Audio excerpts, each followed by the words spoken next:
Yo, what's up mga kawambol? Good morning. Another day, another stiran. Ba't itong muti na mukha ko?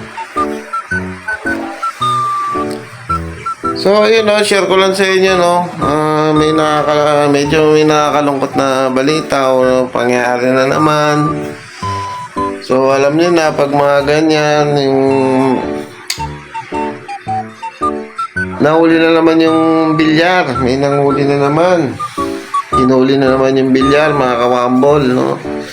So, dito pa sa lugar namin, sa Republic, sulok-sulok na nga ito, nahuli pa rin. Hindi ko rin malaman bakit tinuhuli yung bilyar, Siyempre, kapanahonan pa dati nila Efren, may sugal naman talaga, may iposta naman talaga yung bilyar, Siyempre, mga dating gumaling noon, siyempre, dati yung mga gumaling noon, nag-money game din talaga kasi hindi naman sila gagaling kung walang money game, Kasi yun yung nagpapatibay sa player, yung posta, yung dibdib, Diba? Kaya nga na-addict sila sa bilyar dahil dahil sa pustahan may kabay yung bilyar. So yun na naman na hinuli daw sa dito sa Republic yung mga ang dami na huli daw puro huli dap Hindi ko alam kung huli dap pero pinagkakapkapan daw, pinagkukuha daw yung mga pera sa mga bulsa, sa wallet. So buti na lang wala ako doon kagabi, nag-inom ako dito sa amin. Ay salamat po. Charot. Hindi, pero sayang, bakit kaya kasi inuhuli yung bilyar, alam naman nilang may sugal talaga yun, parang gano'n, sabihin natin, yung mga tournament, sugal kasi, dati naman may pusta talaga yung bilyar, ba't nila hindi inuhuli nun? Ba't ngayon sila nang huli?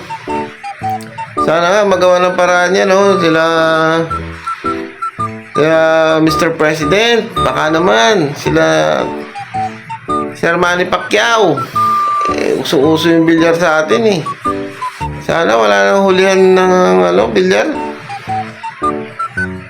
Sports na itong bilyar ngayon, yung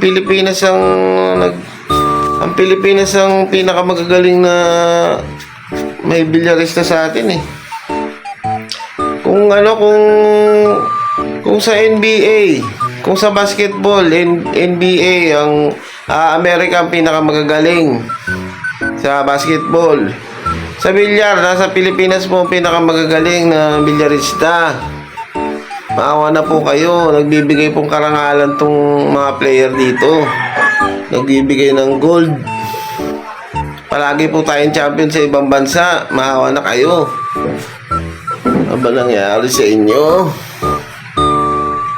So last year nga lang, puro champion ngayon mga Pilipino. Sila Joan Chua, sila Amit, Cheska, si Cobra. Ngayon, bago pangalan nito. Nag-second lang nung nakaraang taon. Tapos ngayon, nag-champion ulit. Kalaban niya, si Kopi, sino nga ba to? Kalimutan ko na si Roda. Si Jeff Roda, champion din yan. Ano nangyari sa inyo? So, shout out na sa mga may pakialam sa bilyar dyan. Sana naman, huwag nyo na hulihin yung bilyar. Maawa na kayo sa mga player. Ako po.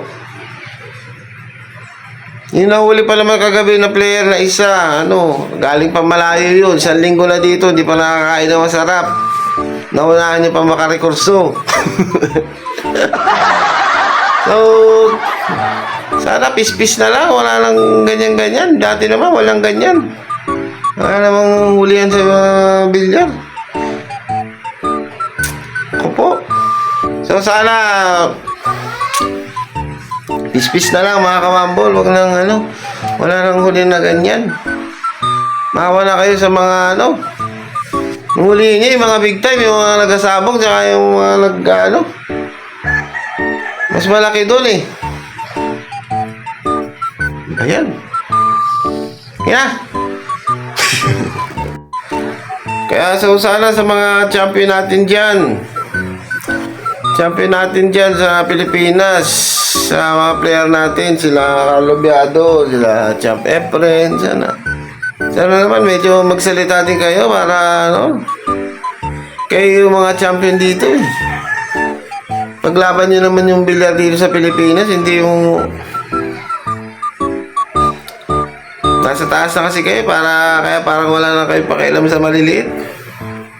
Hindi naman ako sa nag-mention ano, pero sana yung mga champion natin nagkasalita din kayo para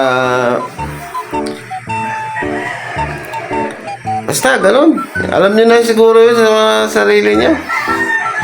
Pakiusap ko lang. So sana peace na lang, wala nang ano. Yun lang para sa akin ha. Salamat. Sana share nyo para malaman din ng ano. Hey, hirap magsalita. Sige na, mamay na.